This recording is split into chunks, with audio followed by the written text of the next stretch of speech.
नमस्ते बच्चों। देखो, हम सर्वनाम के प्रकार पढ़ रहे थे। तो हमने इससे पहले संबंधवाचक जो सर्वनाम था वो पढ़ा था। आज हम प्रश्नवाचक सर्वनाम, जो सर्वनाम का पांचों प्रकार है, इसको हम पढ़ेंगे। तो देखिए, प्रश्नवाचक सर्वनाम। तो प्रश्नवाचक सर्वनाम की क्या परिभाषा है? तो देखिए, सर्वनाम के प्रकार। तो सर्वनाम के प्रकार में जो पांचवा आपका प्रकार है वो है प्रश्नवाचक सर्वनाम। और प्रश्नवाचक सर्वनाम की क्या परिभाषा है? तो देखिए, ध्यान दो।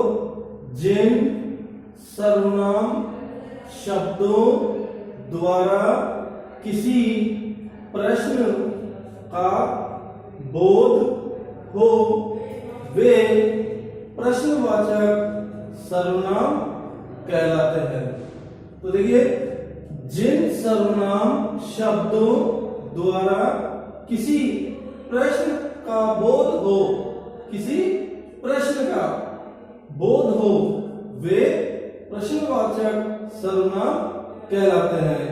अब देखिए, जैसे उदाहरण दो, यह पुस्तक किसकी है? यह पुस्तक किसकी है? तो किसकी जो शब्द है ये क्या है? प्रश्नवाचक शब्द है। कमरे में कौन सो रहा है?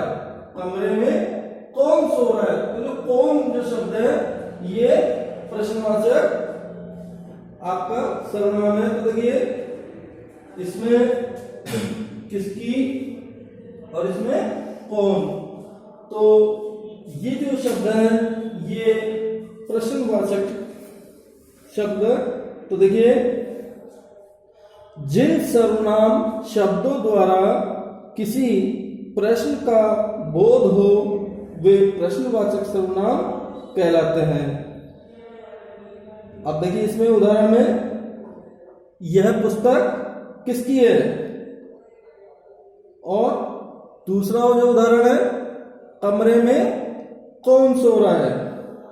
तो देखिए, किसकी, ये जो किसकी शब्द आया है, और दूसरे उदाहरण में देखिए, दूसरे उसमें वाक्य में देखिए कौन।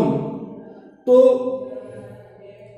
इनसे क्या होता है? प्रश्न का बोध हो रहा है। किस चीज का बोध हो रहा है? प्रश्न का। अतः ये प्रश्नवाचक सर्वनाम है। उदाहरण में किसकी और कौन, तो ये प्रश्न का बोध करवा रहे हैं, इसलिए ये प्रश्नवाचक सर्वनाम है। तो देखिए, जिन सर्वनाम शब्दों द्वारा किसी प्रश्न का बोध हो वे प्रश्नवाचक सर्वनाम कहलाते हैं। उदाहरण में दे रखा है, यह पुस्तक किसकी है, कमरे में कौन सो रहा है। तो किसकी और कौन ये प्रश्नवाचक सर्वनाम शब्द है। तो आप इसको लिख लीजिए अपनी कॉपी में सुंदर सुंदर शब्दों में, और कॉपी में लिखने के बाद फिर आपको इसको HW कॉपी में भी आपको इसे सुंदर सुंदर शब्दों में लिखना है। तो आप लिख लीजिए इसको।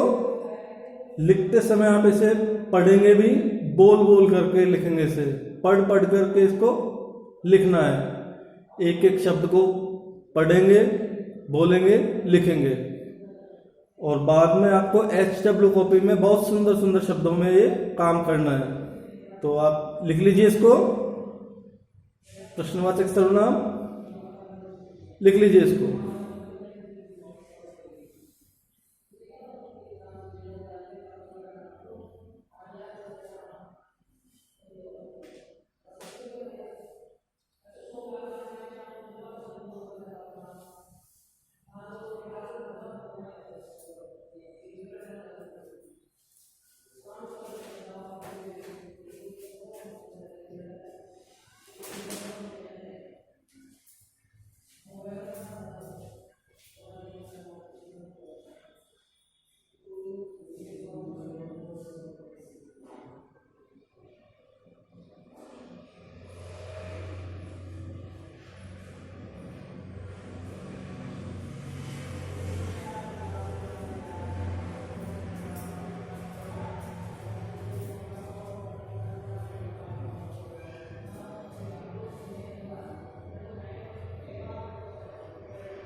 अब तक हमने जितने भी सर्वनाम के जो प्रकार पढ़े हैं उनकी परिभाषाएं आपको सबको याद करनी है।